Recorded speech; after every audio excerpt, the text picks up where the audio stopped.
If during a low tide on the Thames you manage to cross the water and avoid sinking into the mud to reach the small teardrop shaped island known as Isleworth Ait, you may want to think twice before removing any stray plastic bags or tin cans that you see.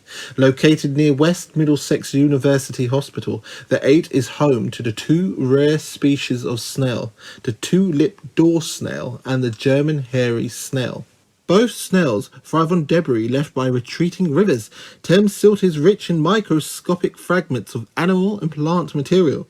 As the river ebbs away at low tide, the silt coats the surfaces of organic and man-made debris which gathers on the island. Broken twigs, sodden leaves, bits of old timber and also litter provide the perfect dinner plate for mud filterers like Alinda biplicata and Pseudotrichia rubiginosa, to give them their Latin names. The two-lipped door snail, named after the moving trapdoor in its shell that protects it from predators, and the German hairy snail, whose hairs help it cling to slippery surfaces, need air to breathe. But at Isleworth Ait, they have found an ideal habitat on the border between land and water.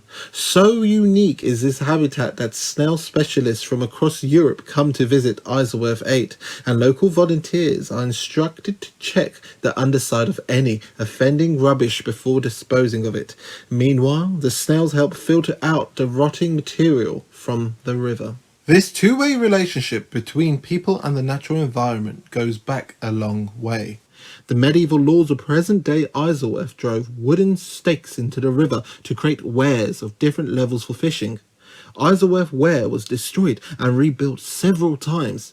In the 17th and 18th centuries, local fishermen argued about their rights to fish salmon there. In the early Middle Ages, the stretch of water at the head of Isleworth Ait, where the River Crane joins the Thames, was known as Fishbourne, suggesting how important this area was as a source of food. Human hands have reshaped the rivers of Hounslow over many years. In the early 13th century, the king's son Richard of Cornwall oversaw the digging of a fish pond at the site where the River Crane meets the main road across the heath, now the Staines Road.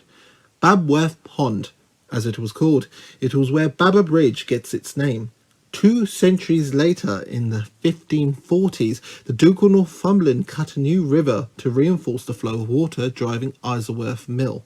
From fishing to crops, the land and rivers around Isleworth Ait have played an important part in the local economy. Nowadays on the Ait, a lush canopy of sycamores, poplars and willows shelters summer snowflakes and marsh marigolds. As well as snails, the island is a haven for waterfowl, including ducks, moorhens and Canada geese, as well as woodland birds like wrens, robins, blue tits and great tits.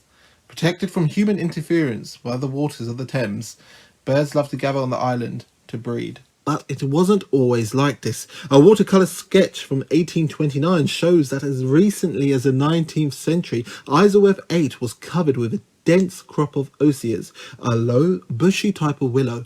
Once cut and dried, osiers can be woven into baskets. The Aits at Isleworth, there were initially 4 before accumulating silt merged them into one, provided ideal conditions for the osiers, far from the tangle of trees and wildflowers that it is today. Isleworth Ait used to be a part of a flourishing industry, with Britain's leading 18th century basket makers setting up shop 3 miles to the north. Basket making and osiers went hand in hand with the conversion of common grazing land to orchards and market gardens. From the 15th century up until the 19th century, common fields were gradually enclosed and peasants and serfs were transformed into wage labourers. In Isleworth, large-scale fruit and vegetable growing gradually replaced sheep grazing. By the late 18th century, the few sheep left on nearby Hounslow Heath were described as pitiful, starved-looking animals.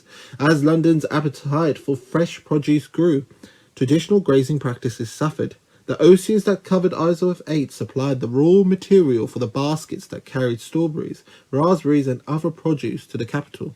So if you ever get to visit the secluded home of the two-lipped door snail and the German hairy snail, just remember that this tiny island on the Thames was once a hub of production. 200 years ago, the sheep of Hounslow may have looked on in bewilderment at the massed ranks of raspberry bushes eating up their favourite meadow grasses.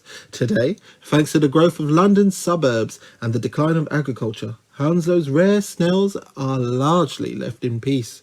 No trampling humans to worry about anymore, only the occasional badger tiptoeing across the silty mud in search of a late night snack.